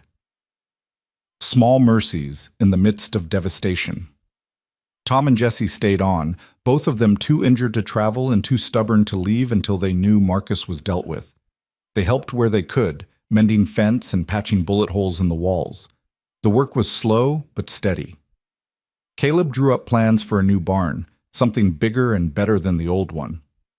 Rose muttered that they couldn't afford it, but Eliza caught her studying the plans with something that looked almost like hope. Word continued to spread about what had happened. Other ranchers stopped by, ostensibly to check on Rose, but really to see the damage for themselves. Some offered help. Others just shook their heads and moved on, not wanting to get involved. But one visitor was different. He arrived on the 5th day after the siege, riding alone on a paint horse with saddlebags that clinked with the sound of glass bottles. He was younger than Eliza expected, maybe 30, with ink-stained fingers and a notebook he kept pulling from his pocket to scribble in. "Name's Daniel Cross," he introduced himself. "I work for the Nevada Herald. Heard there was a story out here." Rose looked at him like he was something she'd found on the bottom of her shoe. "We're not interested in being in your newspaper." "With respect, ma'am, that's not really your decision." Something like this. A siege, people killed, all over a woman trying to escape abuse. That's news. People have a right to know about it. People have a right to mind their own business. But Daniel Cross was persistent. He asked questions, took notes, photographed the burned barn and the bullet holes. And when he talked to Eliza, there was something in his approach that was different from the sheriff's. He didn't question whether she was telling the truth. He just asked her to tell it. "Your brother sounds like a dangerous man," he said, after she'd explained what Marcus had done over the years. "And from what I'm hearing around town, he's got connections. Money. People who'll look the other way because it's easier than standing up to him. That's true. Which is exactly why this story needs to be told." Daniel tapped his pencil against his notebook. "You shine light on men like him. It gets harder for them to operate in the shadows. People start asking questions. Law gets pushed to actually do something instead of looking the other way. Or it makes him angrier," Eliza said. "Makes him come after us harder. Maybe. But doing nothing guarantees he gets away with it. At least this way, you're fighting back." She thought about that after he left, about whether making this public would help or hurt. Rose was against it, said it would just bring more attention, more trouble. But Caleb thought differently. "A man like Marcus thrives on people being too scared to speak up," he said that evening. They were sitting on the porch watching the sun set, both of them nursing coffee that had gone cold an hour ago. You tell your story, let people know what he is, that takes away some of his power. It also puts a target on my back. Bigger target than the one already there? Caleb gave her a sideways look. He already tried to burn us out, Eliza. I'm not sure it gets much worse than that. It can always get worse. Sure, but it can also get better. Question is whether you're willing to take the risk. She didn't have an answer for that. Not yet. The article ran a week later. Daniel Cross had worked fast, interviewing people in Copper Creek, collecting statements from the sheriff and the other ranchers who'd come by. He'd even managed to get quotes from some of Marcus's former business partners, men willing to anonymously confirm that yes, Marcus Thorne had a temper, and yes, there had been rumors about how he treated his sister. The headline was stark. Woman flees years of abuse, brother responds with armed assault. Rose read it aloud over breakfast while Eliza tried not to throw up her eggs. Seeing her life laid out in black and white like that, her pain turned into sentences and paragraphs, her story made public for anyone to read, it felt like being stripped naked in the town square. It's a good piece, Rose said when she finished. Fair, accurate, doesn't sensationalize. It makes me sound like a victim. You were a victim. There's no shame in that. I don't want to be defined by what he did to me. Then define yourself differently. Rose folded the paper with sharp, precise movements. The article is what happened. What you do next is who you are. The response to the article was swift and polarizing. Some people in Copper Creek rallied to Marcus's defense, claiming Daniel Cross had written lies, that Eliza was the unstable one, that this was all a misunderstanding blown out of proportion. But others, more than Eliza expected, spoke up in her favor. Women mostly, who wrote letters to the Herald sharing their own stories of brothers or fathers or husbands who'd done similar things. Men who remembered Grace Rourke and other women like her who hadn't escaped. The tide of public opinion began to shift. Not entirely, not quickly, but enough that when Sheriff Garrett showed up again 2 weeks later, he looked more determined than defeated. I've been asking questions, he said, talking to people. Turns out your brother has made a lot of enemies over the years. People he's cheated, threatened, hurt. Most were too scared to speak up before, but that article seems to have loosened some tongues. And? Rose prompted. And I've got enough now to bring charges. Multiple counts of assault, attempted arson, conspiracy to commit murder. With the witnesses willing to testify and the evidence from that night, we might actually make something stick. Eliza felt hope flicker in her chest, dangerous and fragile. You're going to arrest him? I've got a warrant. Me and 4 deputies are riding to Copper Creek this afternoon to bring him in. Garrett shifted his weight, uncomfortable. I need you to know, though, even if we arrest him, there's no guarantee he'll be convicted. He's got money for lawyers. And juries can be unpredictable, especially when it comes to family matters. But it's a chance, Eliza said. It's a chance. They waited. The hardest kind of waiting, the kind where you know something important is happening, but you can't see it or control it or do anything but sit with your anxiety and hope. Eliza tried to work, tried to keep her hands busy with normal tasks, but everything felt surreal. She kept waiting for Marcus to appear on the horizon with more men, more guns, more violence. But he didn't come. And when Garrett returned 3 days later, he was alone. Got him, he said simply. He's in the county lockup awaiting trial. Bail was set high enough that even with his money, he's going to have a hard time making it. The relief that washed over Eliza was so intense it made her dizzy. She had to sit down, had to put her head between her knees and just breathe. He fought it. Garrett continued, claimed he was innocent, that this was all a conspiracy against him. His lawyer tried every trick in the book to get the charges dismissed. But the judge saw through it. Too many witnesses, too much evidence, even bought and paid for justice has limits. What happens now? Caleb asked. Now we wait for trial. Could be months. The prosecutor's building the case, making sure it's solid. In the meantime, Marcus stays locked up. Garrett looked at Eliza. You'll probably have to testify. Tell the jury what he did to you over the years. It won't be easy.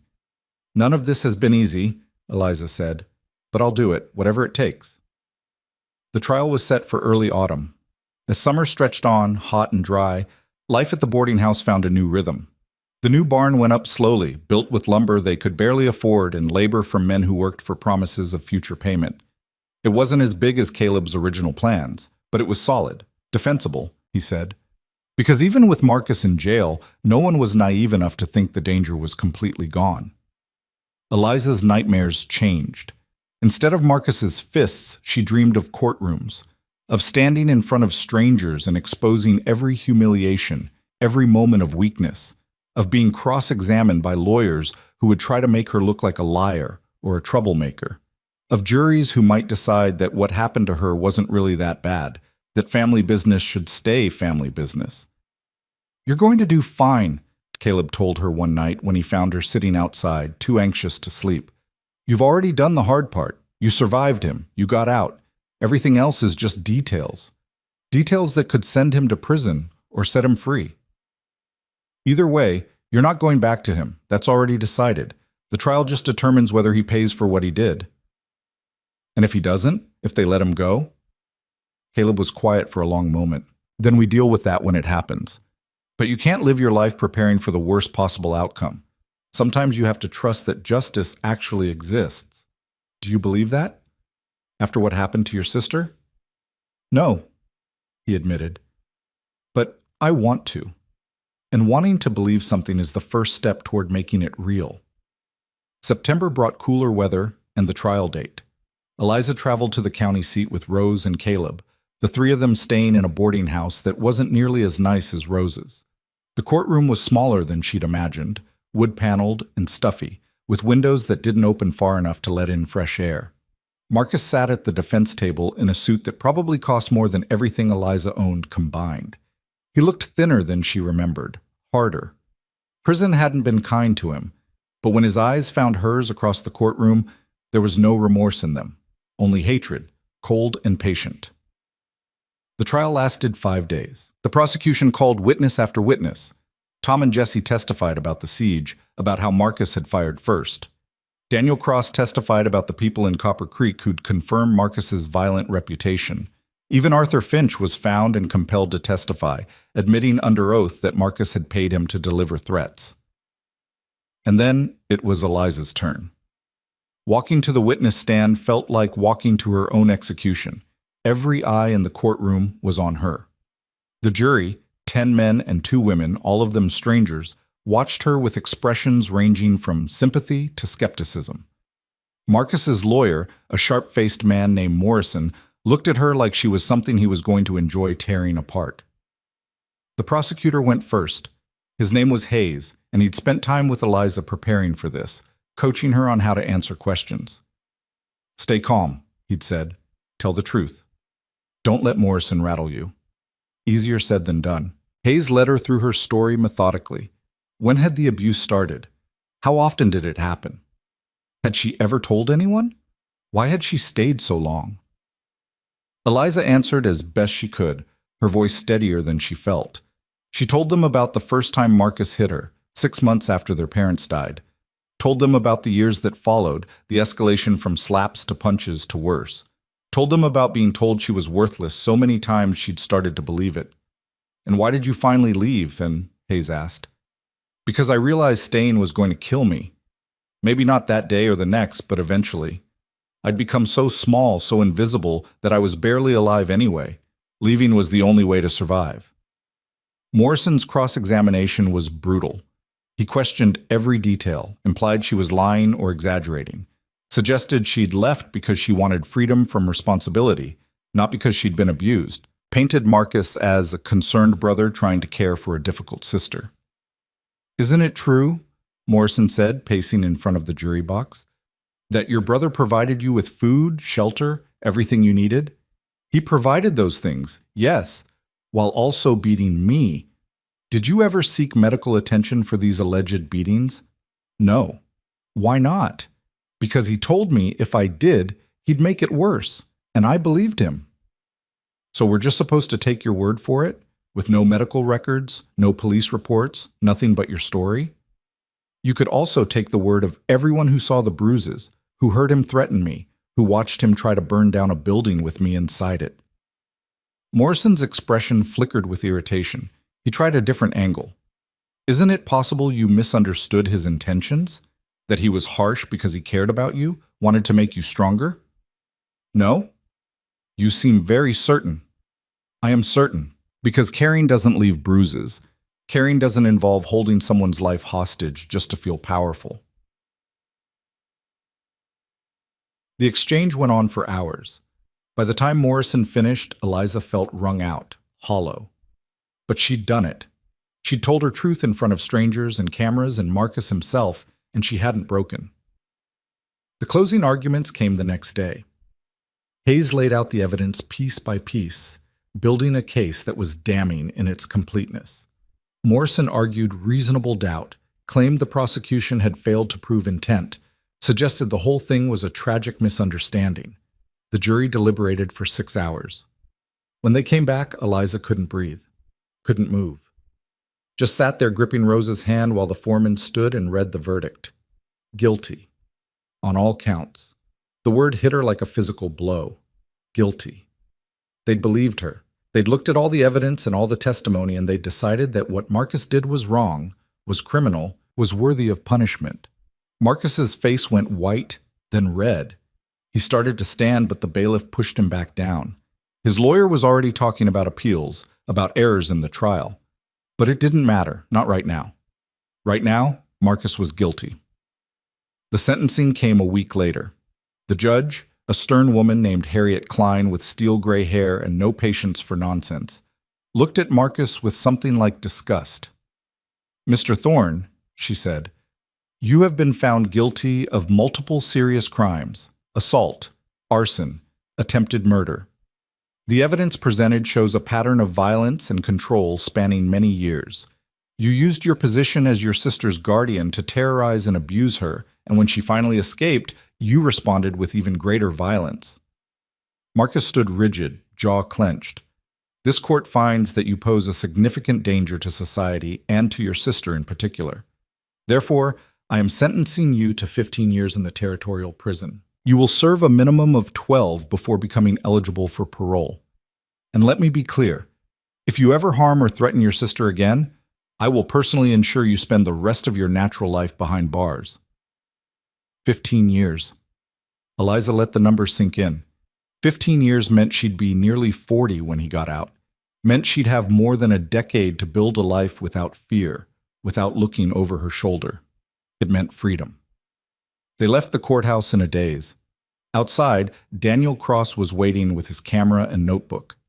He wanted a statement, wanted to know how she felt.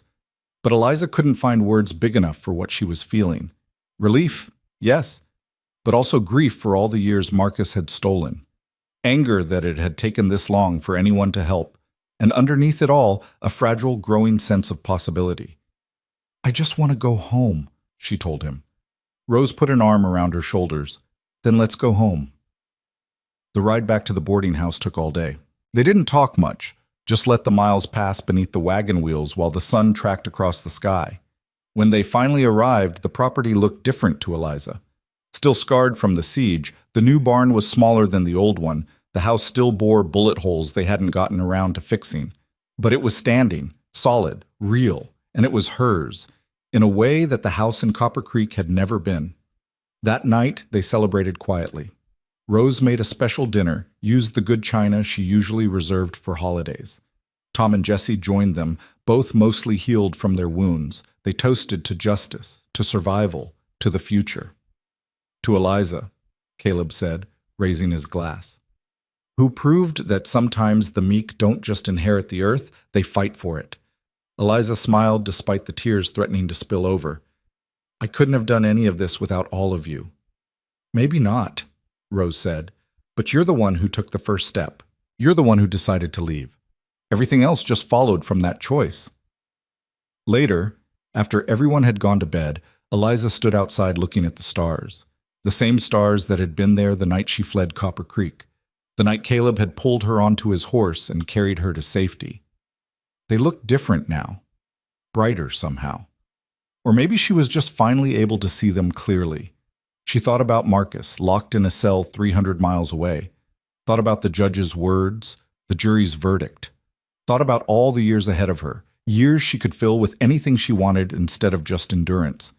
The future felt vast and terrifying and full of possibility.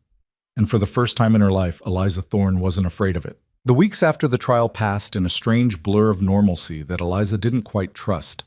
She kept waiting for something to go wrong, for some other disaster to arrive at their doorstep.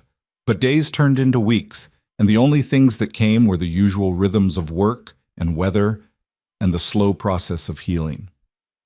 The boarding house saw more guests now. Word had spread about what happened, and while some people stayed away out of fear or disapproval, others came specifically because of it. Women mostly, traveling alone or fleeing situations that echoed Eliza's own. Rose never turned them away, even when they couldn't pay.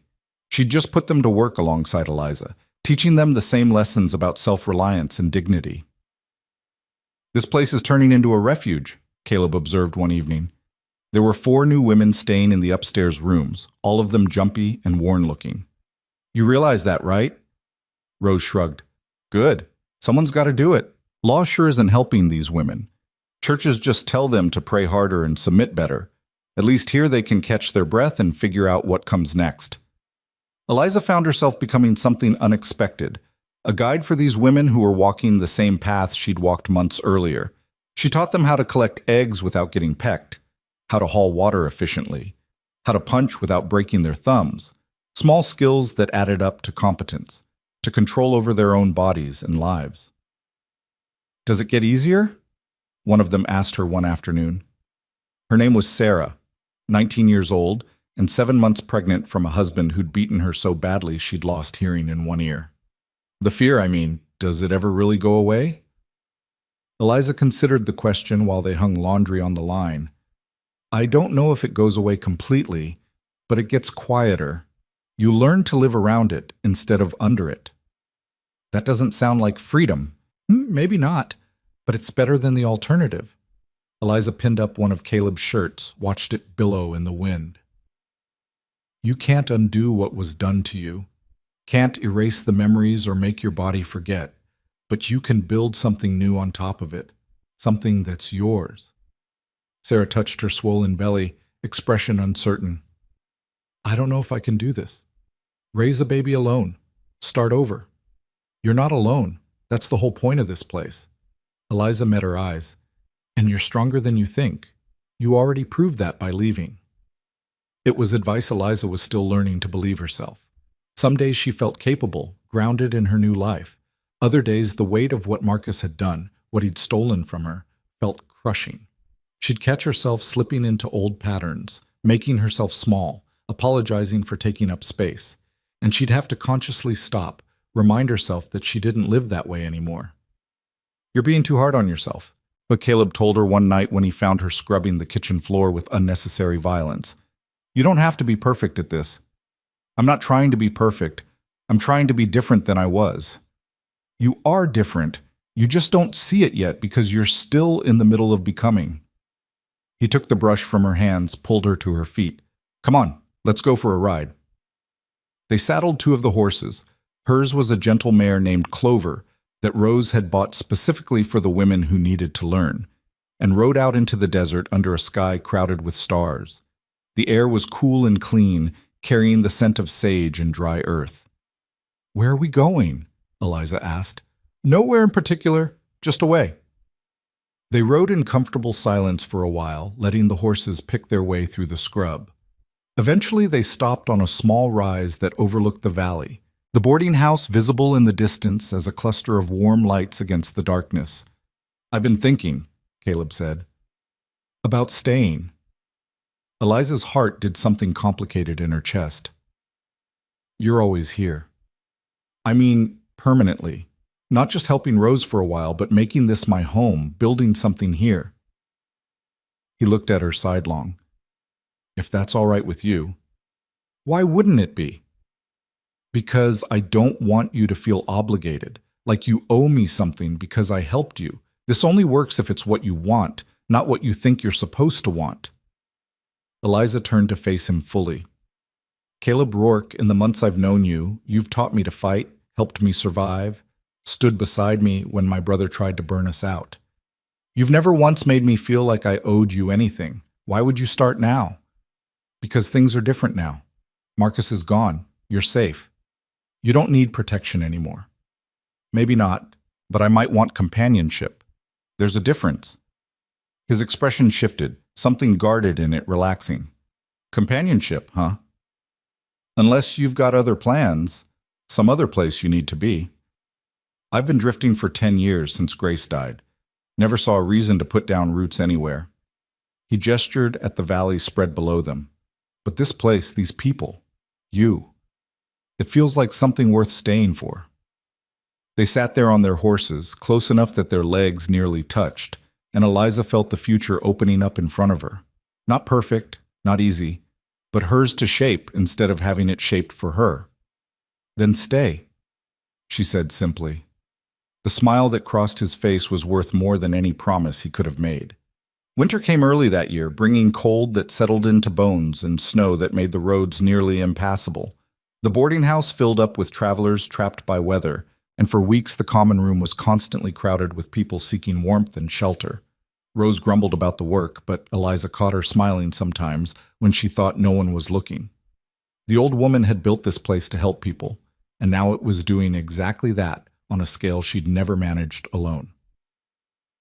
"We're going to need to expand," Rose announced one morning over breakfast.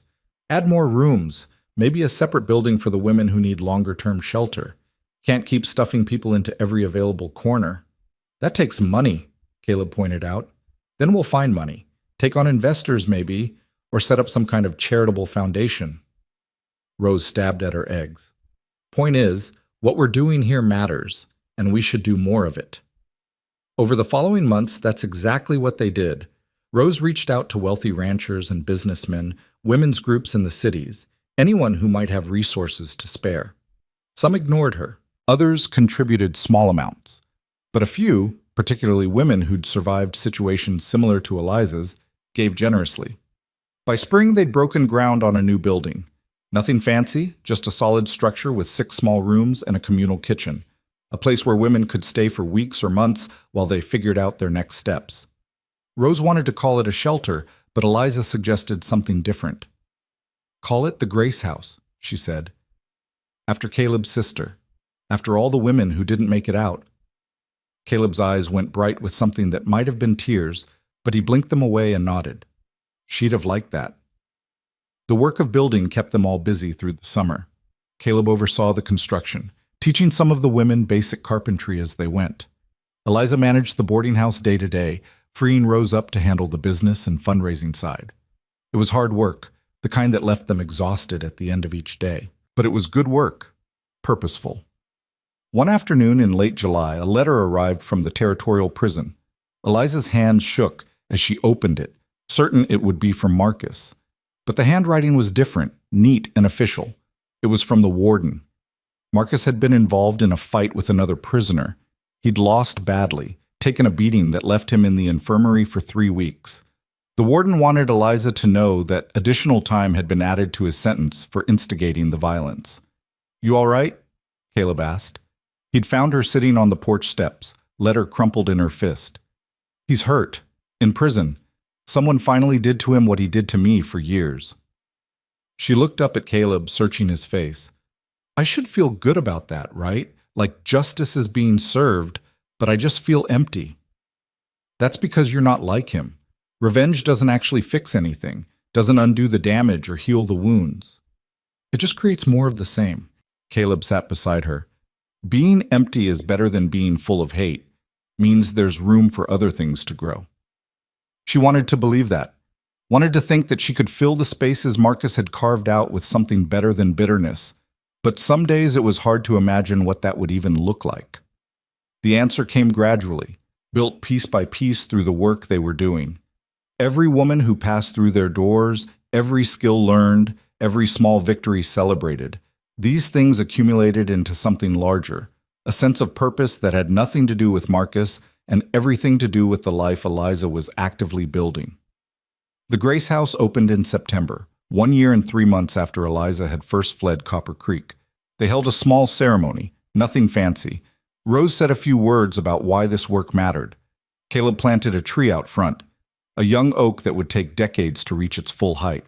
And Eliza stood there looking at this building that existed because she'd survived, because she'd refused to stay broken, and felt something shift inside her. She wasn't defined by what Marcus had done anymore. Wasn't just the girl who'd escaped abuse. She was someone who'd taken that pain and turned it into something useful, something that helped others. "You did good," Rose told her afterward. The older woman's voice was gruff, but her eyes were soft. "Real good. Your mama would be proud." The words hit harder than Eliza expected. She'd spent so long thinking about survival that she'd forgotten about legacy, about what kind of person she wanted to be beyond just someone who wasn't a victim anymore. "Thank you," she managed, "for everything. For taking me in when you didn't have to. For teaching me that I could be more than what he made me. I didn't make you anything, just gave you space to remember who you were before he tried to break you." Rose squeezed her shoulder. "The rest was all you." That evening, Eliza and Caleb walked out to their usual spot overlooking the valley. The Grace house was visible now, alongside the main boarding house, two buildings standing together like a promise kept. "I've been thinking," Eliza said, "about the future, about what comes next. And I think I want to do more than just run a shelter. I want to advocate, work with lawyers, judges, sheriffs, try to change the laws that make it so hard for women to leave dangerous situations."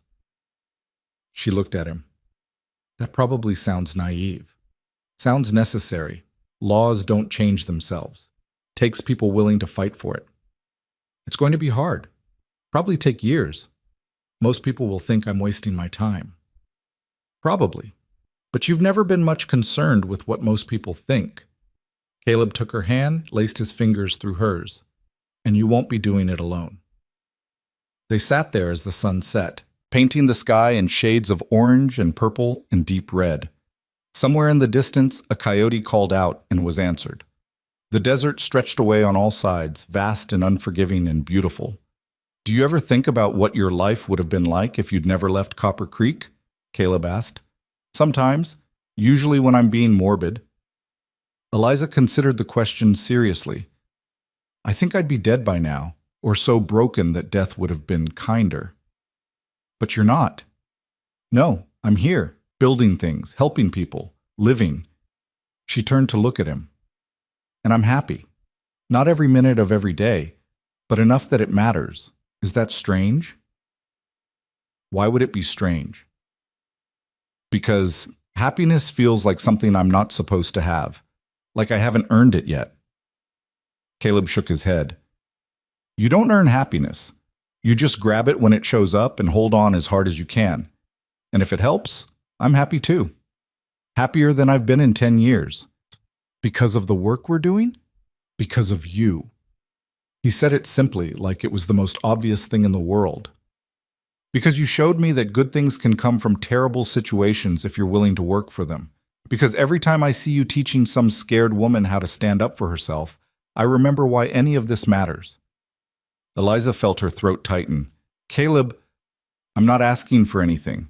Just want you to know.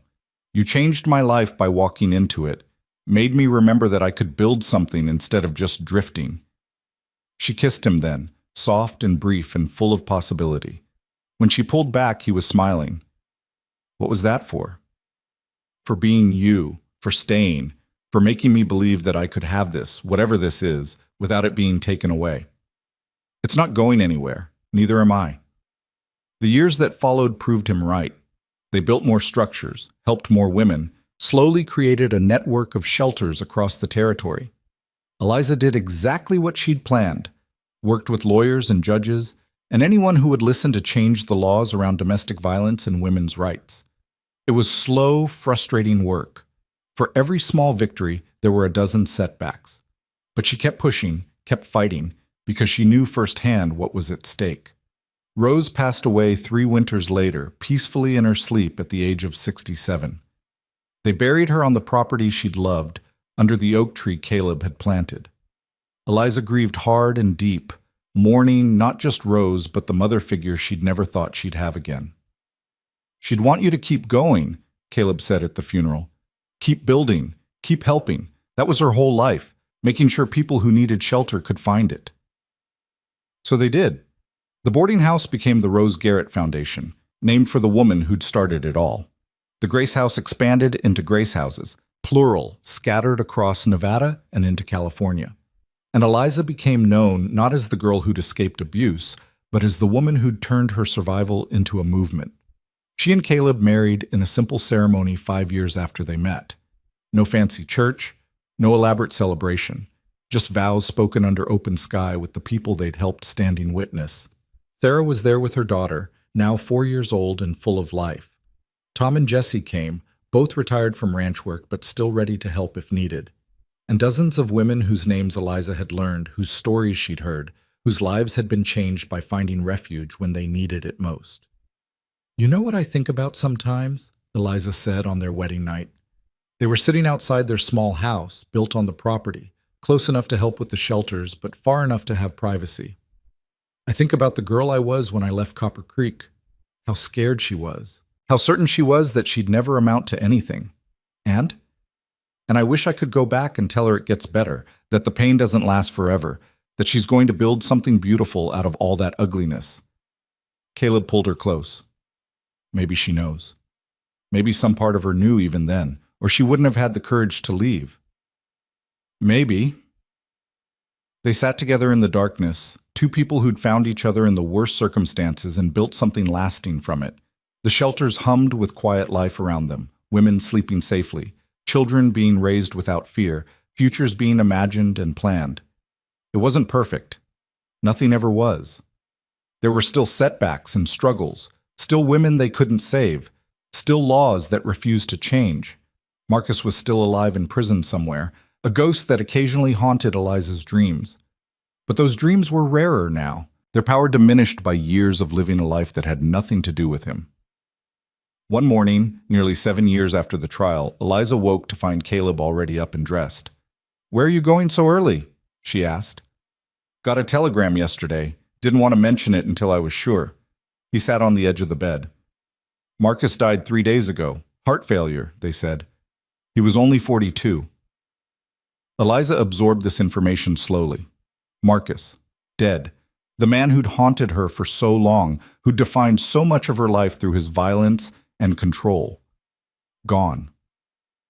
"How do you feel?" Caleb asked. She searched herself honestly. Relieved, sad, angry that he gets to escape while the women he hurt have to live with what he did forever. She paused. "But mostly, I just feel done. Like a chapter I've been trying to close for years finally has an ending. You don't have to go to the funeral if they have one. I know, and I won't." Eliza got out of bed, crossed to the window. Sees. Outside, the sun was rising over the valley, painting everything gold. He doesn't get any more of my time, not even for closure. And that was that. Marcus Thorne was dead, and Eliza Thorne, now Eliza Rourke, continued living. She didn't attend his funeral, didn't shed tears over his grave. She simply noted his passing the way you'd note the weather and moved on with her day. Because that's what she'd learned in all the years since fleeing Copper Creek. That healing wasn't about the people who hurt you finally getting what they deserved. It was about building a life so full and purposeful that they became irrelevant. It was about taking all that pain and fear and transforming it into something that helped others. 10 years after she'd first arrived at Rose's boarding house, Eliza stood in front of the territorial legislature. She was 32 years old, dressed in her best clothes, holding notes she'd written and rewritten a dozen times. Around her sat other women with similar stories, similar scars, similar determination to make things different for the next generation. They were there to testify in support of new legislation, laws that would make it easier for women to leave violent situations, that would give them legal protection, that would hold abusers accountable in ways the current system didn't. "My name is Eliza Rourke," she began. Her voice was steady, clear. "And I'm here to tell you about what happens when the law fails to protect its most vulnerable citizens." She told her story, not in the halting, uncertain way she'd told it at Marcus's trial, but with the confidence of someone who'd survived and thrived. She talked about the years of abuse, yes, but she also talked about the years after, about the shelters they'd built, the women they'd helped, the lives that had been saved because someone had finally offered an alternative to endurance. "The question before you today isn't whether domestic violence exists," she concluded. "We all know it does. The question is whether you're willing to do something about it. Whether you're willing to give women like me a legal framework that supports escape instead of demanding endurance. Whether you're brave enough to say that family privacy doesn't extend to violence and control. The legislation passed. Not unanimously, not easily, but it passed. And Eliza stood there in the gallery watching history being made, watching laws change because people had been willing to speak up and felt the weight of everything she'd survived settle into something like peace. That evening, she and Caleb sat on their porch watching the sunset. The shelters were full, as always. Somewhere inside, women were learning to cook, to read, to fight back. Children were playing games they'd never been allowed to play before. Lives were being rebuilt from ashes. "You did it," Caleb said. "Changed the law, made it better. We did it, all of us together." Eliza leaned against him, tired but satisfied. "It's not perfect, won't solve everything, but it's better than it was. Better is all anyone can ask for." They sat in comfortable silence, watching the light fade from the sky. Tomorrow would bring new challenges, new women in need of help, new battles to fight.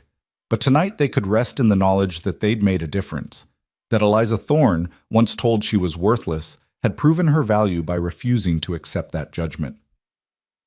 "What do you think happens next?" Caleb asked. Eliza smiled. "Whatever we make happen.